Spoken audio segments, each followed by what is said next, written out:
السلام علیکم دوستو، زندگی کے دلچسپ حقائق میں خوش آمدید۔ دوستو، امریکہ میں ایک حجام تھا۔ انوکھی بات یہ تھی کہ وہ اپنے گاہکوں سے پیسے بالکل نہ لیتا اور کہتا کہ میں اپنے شوق کی تکمیل کے ساتھ خدمت خلق کر رہا ہوں۔ ایک شخص نے بال کٹوائے، شیو بنوائی اور جب اجرت پوچھی تو حسب معمول حجام نے کہا کہ بھائی میرے لیے دعا کر دینا۔ اس شخص کی پھولوں اور گفٹ کی دکان تھی۔ اگلے دن جب حجام دکان پر پہنچا تو وہاں پر پھول، گفٹ اور وش کارڈ اویزاں تھے۔ اس نے خوش دلی سے وہ لے لیے۔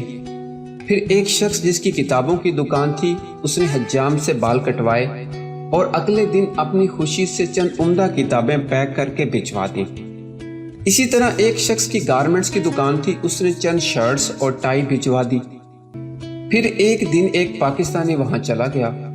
پاکستانی نے بال کٹوائے، شیو بنوائی، غسل کیا اور اجرت پوچھی تو حسب معمول حجام نے نہ لی۔ اب اگلی صبح جب حجام اپنی دکان پر پہنچا تو اس نے بھلا کیا دیکھا؟ ایک سچے پاکستانی بن کر سوچئے اور اندازہ لگائیے۔ جی ہاں، اگلی صبح وہاں 50 کے قریب پاکستانی اس انتظار میں بیٹھے تھے کہ کب یہ دکان کھلے اور وہ سب مفت میں بال و شیو بنوائیں۔